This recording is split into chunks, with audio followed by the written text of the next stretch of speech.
তো গাইস আমরা হচ্ছে এখানে আহ, আগের আহ, আগের ভিডিওতে আমরা দেখতেছিলাম হচ্ছে যে গিরি ভেস্পার সার্চ, যেখানে আমরা শুধু হিউরিস্টিক ভ্যালু নিয়ে কাজ করতেছিলাম। যার ফলে আমাদের কি হচ্ছিল যে আমাদের যে অপটিমাল পথ আছে না, এই অপটিমাল পথটা আসতেছিল না। তো আমরা এখন অপটিমাল পথটাকে মোটামুটি ইনশিওর করার জন্য আমরা কি করতে পারি এখন এখানে, বলো? তো আমরা এখানে কি করতে পারি যে একটা কাজ করতে পারি, যেটা হচ্ছে তোমার অপটিমাল পথের ক্ষেত্রে যে আমরা এই কস্টটাকে, যদি আমরা যে এই কস্ট আছে আমরা এটা পুরো ইগনোর করতেছিলাম। আমরা যখন গিরি ভেস্পার ভেস্পার সার্চ করতেছিলাম তখন আমরা এই কস্টটাকে পুরোপুরি ইগনোর করতেছিলাম। তো আমরা যদি এখন হিউরিস্টিক মানে হিউরিস্টিক ভ্যালুর সাথে যদি আমরা এই কস্টটাকে যদি অ্যাড করি, তাহলে আমাদের ভ্যালুটা আরো অ্যাকুরেট আসার সম্ভাবনা আছে না? তো এখন আমরা এই কাজটা করব। ওকে। তো আমরা যখন যখন আমরা করব কি বলে, এক্সট্রা সার্চ করবো, তখন আমি হচ্ছে যে ভ্যালুটা নিব, আমরা যে প্রতিটা স্টেটের ক্ষেত্রে যে ভ্যালুটা নিব সেটা আমরা হচ্ছে কাউন্ট করবো এইভাবে যে, সরি, যেমন ধরো আমরা এফ অফ এ নিব। হ্যাঁ, এফ অফ এ সাপোজ একটা ভ্যালু নিব আমরা। সেই ভ্যালুটা হচ্ছে মানে যে ডিস্টেন্সটা নিব আমরা, সেই ডিস্টেন্সটা এরকম হবে যে সাপোজ এন একটা স্টেট আছে, ওই স্টেটের কস্ট যেটা, হ্যাঁ, ওই স্টেটের কস্টটা কি আছে, সাপোজ এখানে ই স্টেট আছে, স্টেটের কস্ট কি আছে যে আহ, আমরা এ থেকে ই তে আসতে আমার কত হচ্ছে 140 হয়েছে না? তো এই 140 কস্টটা মানে এই 140 কস্টটা প্লাস প্লাস হচ্ছে আমার হিউরিস্টিক ভ্যালুটা কত, ইয়ের হিউরিস্টিক ভ্যালু কত আমার, হিউরিস্টিক ভ্যালু 253। তো আমরা এই ভ্যালুটা নিয়ে পুরোপুরি কাজ করবো। আচ্ছা, এই যে আমরা যে এই এই এখন যে ভ্যালুটা নিচ্ছি এইটাকে কি বলবো না, জি ওপেন। ওকে, জি ওপেন। আর হচ্ছে এই এটা হচ্ছে তোমার এটা হচ্ছে আমার যে অ্যাকচুয়াল কস্টটা, ওই এন এন পর্যন্ত স্টার্ট থেকে এন পর্যন্ত, এন নোট পর্যন্ত আসতে যে অ্যাকচুয়াল কস্ট, সেটা হচ্ছে জি ওপেন। ওকে, সেটা হচ্ছে 140। আর যেটা হচ্ছে তোমার কি বলে এই 253 দেখছি, এটা হচ্ছে এইচ ওপেন। ওকে, এইচ ওপেন। ওকে। তো এখন আমরা সিমুলেশনটা দেখতে পারি। আচ্ছা, ওকে। তো সিমুলেশন দেখার জন্য আমরা কি করবো ফার্স্টে?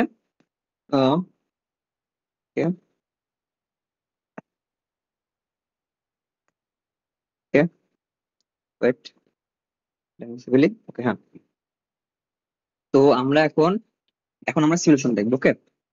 তো ফার্স্টে আমরা আগের বারের মতো আমরা সেম ভাবে আমরা ফিঞ্চ নিব। একটা ফিঞ্চের মধ্যে আমরা এ এর এ যে ইউরিস্টিক ভ্যালুটা আছে ওটা প্লাস এ 66 প্লাস প্লাস হচ্ছে এই তোমার কি বলে নিব হচ্ছে এখন আমরা দেখো, আমরা এখন এর এর কস্ট কি নিব, আমরা বলো দেখি। এর কস্ট হচ্ছে জিরো। এর কস্ট কিন্তু এখানে জিরো, কারণ এ থেকে আমরা এ নোডে আমরা আসতেছি, তাই না? তো এ থেকে এ নোডে আসতে আমার কস্ট কি লাগছে, জিরো লাগতেছে মাত্র।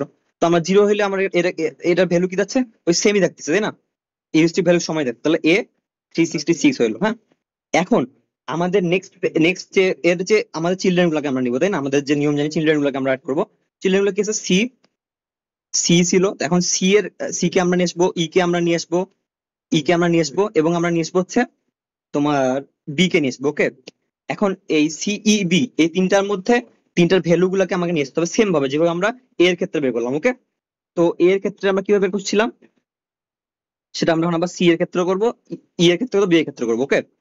তো এখন সি এর ক্ষেত্রে করতে গেলে আমার কি হচ্ছে, সি এর ক্ষেত্রে আমার 118 আছে। ওকে, 118 কস্ট, অ্যাকচুয়াল কস্ট এটা হচ্ছে 118 প্লাস আমার সি এর ভ্যালু কত আছে 329। ওকে। তো আমরা যদি এখন যোগ করি 118 প্লাস তোমার কত আছে, সি হচ্ছে 329, 447, 329 হলে 447 হচ্ছে। তো আমরা আমরা এখন প্রথমবার যেবার করছি এবার আমরা ডিটেলস দেখবো হচ্ছে, পরের বার থেকে আমরা রিয়েল মানে যোগ করলে যে ভ্যালুটা আছে সেই ভ্যালুটা দেখবো। ওকে। তো এখন আমরা যদি ই এর ক্ষেত্রে দেখি, ই এর ক্ষেত্রে কি আসতেছে 140 হলো রিয়েল কস্ট। ওকে, 140 রিয়েল কস্ট, এটা আমরা আসতেছে মানে যেটা অ্যাকচুয়াল কস্ট, প্লাস আমার এখানে কত আছে কি বলে ইয়ের ভ্যালু কত আছে, ইউরিস্টিক ভ্যালু 253 করলাম যোগ। এখন আমার নেক্সট নেক্সট আমরা দেখবো কি, যে আমার হচ্ছে নেক্সট যে চিলড্রেন আছে ওটাকে নিব, ওটা হচ্ছে বি। কারণ নেক্সট বি চিলড্রেন, বি এর ক্ষেত্রে আমরা রিয়েল কস্ট কত পাচ্ছি 75, 75 প্লাস আমার এখানে বি এর হিউরিস্টিক কস্ট আছে 374। তো 374 আসলো। এখন আমরা কি করব, যোগ করব, যোগ করে আমরা ভ্যালু গুলোকে বসাবো। আমরা যেহেতু আমরা আগেবার যোগ করি নাই, তো আমরা এই জন্য আরেকটা আমরা এই কাজটা আবার এই সেম ফ্রিঞ্জের কাজটা আবার করতেছি। তো এটাকে আমরা আলাদা একটা ফ্রিঞ্জ ভাববো না যে পরের স্টেপে আমরা গেছি। ওকে। তো এখন আমরা যোগ করি দেখি কি হয়। তো সি এর ভ্যালু হচ্ছে 447, তারপর ই এর ভ্যালু আসতেছে হচ্ছে 140, 140 প্লাস 253, ওকে, তাহলে কত হচ্ছে 393। তারপর বি এর ভ্যালু আসতেছে কি 75 প্লাস 374, 449, ওকে, 449। তো আমরা এখানে এই ভ্যালু গুলো পেয়ে গেলাম, ওকে। পাওয়ার পর আমরা এখন এর মধ্যে সবচেয়ে ছোট কোনটা, এর মধ্যে সবচেয়ে ছোট কোনটা, এর মধ্যে সবচেয়ে ছোট হচ্ছে আমাদের বি ফোর, সরি, এখানে সবচেয়ে ছোট হচ্ছে ই, তাই না, ইটা না? তো আমরা ই কে নিব সামনে, ই কে নিব সামনে, ই কে সামনে নিলাম, নিয়ে হচ্ছে করলাম যে 393, ওকে। তো এখন ই এর পর ইয়ে, এখন আমরা একে সামনে নিলাম, নেওয়ার পর এখন আমার ইয়াতে অলরেডি কি আছে, ফ্রিঞ্জের মধ্যে অলরেডি কি আছে, সি 447, পি 449 আছে, ওকে। এখন আমার এই ফ্রিঞ্জে, এই ফ্রিঞ্জে আমি এই ফ্রিঞ্জে আমি এখন, এখন এই ফ্রিঞ্জে আমি আবার নতুন ভ্যালুটা এর, আমরা যে ই এর যে ইয়া কি বলে ভ্যালুটা আছে, ওই ভ্যালুটাকে আমরা নিব, ওকে। সরি, আমার ইয়া সরে গেছে, ই এর যে আমার চিলড্রেন আছে সেটাকে নিব। এখন ই এর চিলড্রেন কি আছে এখানে, জি আর এফ আছে, ওকে। এখন জি আর এফ এর আমরা এখন ভ্যালু ক্যালকুলেট করব। ভ্যালু কি আছে, জি এর ক্ষেত্রে ভ্যালু কি আসছে এখানে তোমার 80 যোগ 140 যোগ, এখন জি এর হিউরিস্টিক ভ্যালু কত, জি হিউরিস্টিক ভ্যালু 193, 193 কত হচ্ছে 413 আসতেছে, তাহলে আমাদের জি এর ক্ষেত্রে আসছে কি 413 আসতেছে। এখন আমি যদি পরেরটা যাই, পরের পরের এর যে চিলড্রেনটা আছে সেটা হচ্ছে এফ, এফ এর ক্ষেত্রে কি আসতেছে, এফ এর ক্ষেত্রে কি আসতেছে তোমার যে 170, ইউরিস্টিক ভ্যালু কি আছে 173, হ্যাঁ 173 নিলাম, প্লাস আমাদের এফ এর ক্ষেত্রে হলো 140 প্লাস 99 আছে, তাই না, 140 কস্ট, রিয়েল কস্টটা যেটা আছে, প্লাস 99, তাইলে আমার কত দাঁড়াচ্ছে এখানে ভ্যালু 412, তাই না, 412।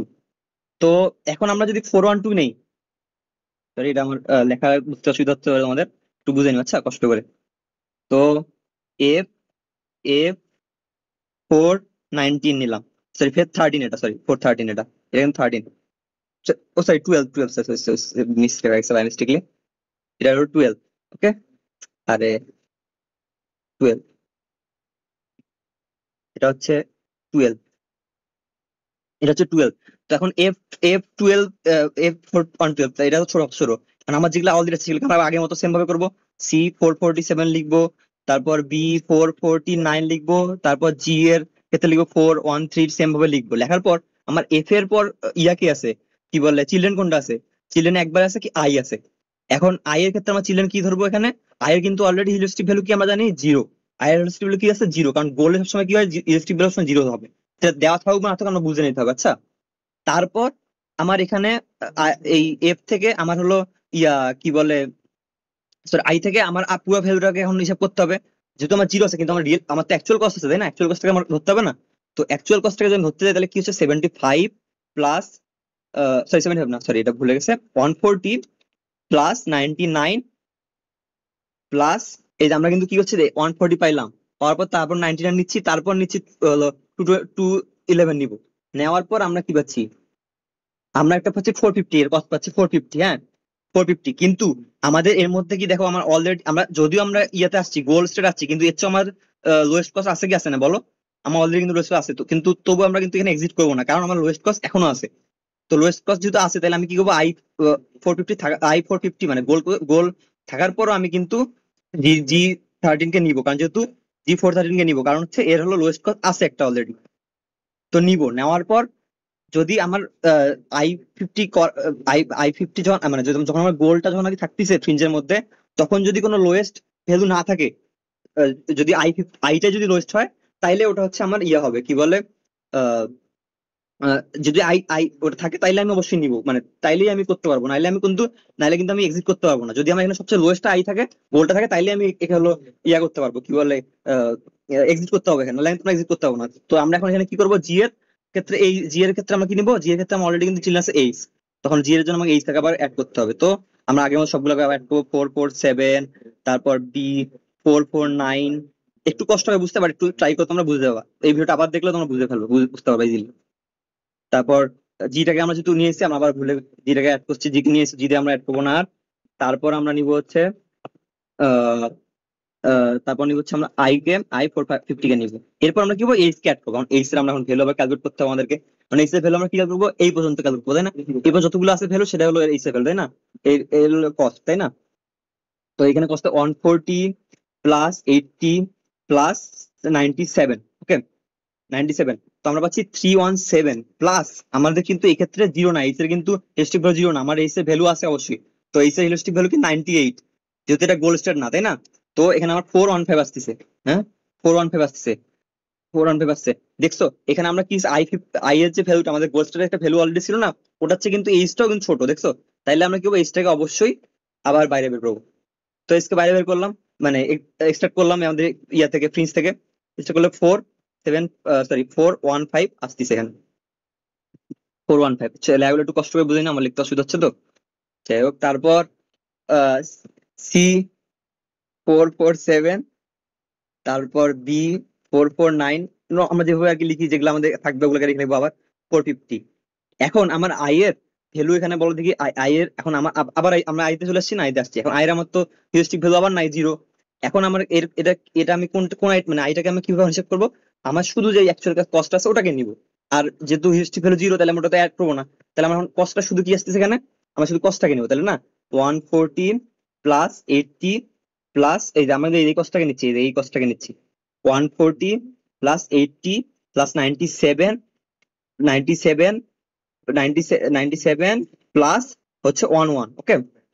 তাহলে আমার কাছে 418 আসতেছে, 418 এর মধ্যে 418 আসতেছে। এখন 418 কে নিলাম, আই 418 নিলাম। এখন এই দুইটা আই এর মধ্যে কোনটা আই ছোট, এই দুইটা আই এর মধ্যে আমার কিন্তু এই আইটা ছোট হলো, তাই না? দেখো তো, এই আই আই 418 যেটা, ওটা ছোট হচ্ছে না আমার 450 চেয়ে। তো আই 418 নিলাম, সরি আমার এটা ইয়ে করতেছে। Okay, আবার নিচ্ছে, এখন আই 418 করলাম আমরা। i14 করার পর আমরা এখন বের করলাম। এখন আমার তো আমার এই যে এক্সিট হয়ে যাবে, আমার তো বাকি যেগুলো থাকবে ওটাই আমার থাকবে। সি 447, তারপর বি 449, তারপর আই 4550, এটা হলো এইভাবে থাকবে, এক্সিট হয়ে যাবে। আমার তো এরপর আর হবে না, এরপর আর কোনো প্রিন্স আমার অ্যাড হবে না। বস আমি আমার গোল পেয়ে গেছি অলরেডি, গোল গোল স্টেট পেয়েছি আমরা। তো এখন আমরা আগেরবার যেটা করতেছিলাম, যে আমরা হলো আবার ব্যাকট্র্যাক করতেছিলাম, ব্যাকট্র্যাক করতেছিলাম। এখন ব্যাকট্র্যাক করতে গেলে কি হবো, আমরা প্রথমে কি পাচ্ছি, আই 400 কে লিখে নিলাম। নেওয়ার পর আমার আগের ইয়াতে কি আইটা ছিল, এই আইটা কি আমার আগের ফিঞ্চে ছিল? এই আইটা কি আমার ফিঞ্চে ছিল? হ্যাঁ ছিল। আমি এখন চেক করলাম, হ্যাঁ, এই আমার ফিঞ্চে ছিল আগের ফিঞ্চে। তাহলে আগের ফিঞ্চের যেটা এক্সট্রা ভ্যালু ছিল ওটা কি ছিল, জি ছিল, তাই না? জি, সরি এইচ ছিল, সরি সরি ভুলে গেছে, এইচ ছিল। আচ্ছা, এই 418 এর আগের ফিঞ্চ ছিল এইচ ছিল, ওকে। এইচ কে আমরা তাহলে দিয়ে দিলাম, এইচ হবে এরপর, আয়ের পর হবে, আয়ের আগে হবে এইচ। এখন এইচ এর পর আমরা দেখবো আগের ইয়াতে কি আমার এইচ ছিল, তার আগেরটা কি আমার এইচ ছিল, এইচ ছিল, তার আগেরটা কি এইচ ছিল না, তার মানে নাই। তার মানে এই ফিঞ্চের যে আমার এক্সট্রা এক্সট্রা ভ্যালু আছে ওইটা হলো আমার এখানে হবে, তাহলে জি হবে। জিতে গেলাম। এখন এখন আমরা চেক করবো, আচ্ছা জিতে আসলাম, জি এর আগেরটা আমার কি আছে, জি এর আগে আমরা দেখবো জি এর আগে যে আমার ইয়াটা আছে, এখানে এখানে আমার এফ কি আছে, মানে এর এর আগেটা কি আছে, আমার এফ আছে, তাই না? এর আগে আমরা স্টার্ট করছি এফ, কিন্তু আমার এখানে আছে কি, জি আছে। জি আগেরটা তো আছে, তার আগেরটা তো জি আছে, তাই না? আগেরটা যদি জি আছে, আমরা আগেরটা জি ইগনোর করছি, কারণ তার আগে আমার আরেকটা জি আছে, তো আমরা ওইটাকে নিব। ওইটা কি আছে, ইতে আছে। তো আমার দুইটা জি ব্যাক টু ব্যাক আছে, দেখো ব্যাক টু ব্যাক দুইটা ফিঞ্চে জি আছে, তাই না? তো আমরা কোনটাকে নিবো, যেটা হচ্ছে ইতে আছে সেটাকে নিবো, কারণ আমরা ব্যাক টু ব্যাক যদি থাকে তাহলে আমরা লাস্ট টনটা যেটা আছে ওটাকে নিবো যখন ব্যাক ট্র্যাক করবো। তো ওটা ওটা কি আছে আমার এখানে, ই, ওইটার ওই ফিঞ্চে এক্সট্রা হয়েছে কোনটা বলো দেখি, ওই ফিঞ্চে এক্সট্রা হয়েছে ইটা, দেখো এখানে ইটা এক্সট্রা হয়েছে না, যে ইটা এক্সট্রা হয়েছে, তার তার আগের ফিঞ্চে কি ছিল, এখানেও তো জি ছিল, আমরা এই জিটাকে নিচ্ছি, ওকে। বুঝতে পারছি আমাদের না? তো এখন আমরা হচ্ছে ইটাকে নিলাম, ই, সরি, ই, এখানে হচ্ছে 393 আসতেছে, ওকে। এখন আমার তার আগে আমি ই এর আগে আমি চেক করবো, আমার ই এর আগে আচ্ছা ইটা কোন ইয়েতে ছিল, যেটা এ আমার আগে, তার আগে তো নর্মাল ছিল A 366, ওকে, A 366। তো এখানে আমরা যে পদটা পাইলাম, এই যে পদটা পাইলাম, এই পদটা কি আমার কোশ্চেনের অপটিমাল পথের সাথে কি মিল মিল মিল আছে? দেখো আমরা এই পদটা কি পাচ্ছিলাম, এই পদটায় পাচ্ছিলাম হচ্ছে 418, আর এই পদটা কি পাচ্ছিলাম, এই পদটা পাচ্ছিলাম 450। তাই তুমি, তোমার তোমার কি মনে হয় যে কোনটা অপটিমাল? এখানে অবশ্যই অপটিমাল কোনটা, 418 যে পাথটা রিয়েল কস্ট, আর আমরা কিন্তু ওই পাথটাই এখানে পাচ্ছি। তো আমরা বলতে পারি যে ডিডি বেস্ট ফার্স্ট সার্চের চেয়ে এই আমাদের এই কি বলে স্টার সার্চটা অনেক অপটিমাল এবং অপটিমাল আর কি। তো আমরা নেক্সট ক্লাসে অবশ্যই কি বলে যে এটা অপটিমাল কি অপটিমাল না, একটা সার্চ মানে একটা সার্চ করার সময় আমরা চেক করবো যেটা অপটিমাল না বা অপটিমাল হবে কিনা। এটা আমরা সিলেক্ট করতে হয় অ্যাডমিসেবল এটা না কি, মানে এই হিউরিস্টিক ভ্যালুটা তোমার মেইন গ্রাফের সাথে অ্যাডমিসেবল কি অ্যাডমিসেবল না সেটা আমরা চেক করব।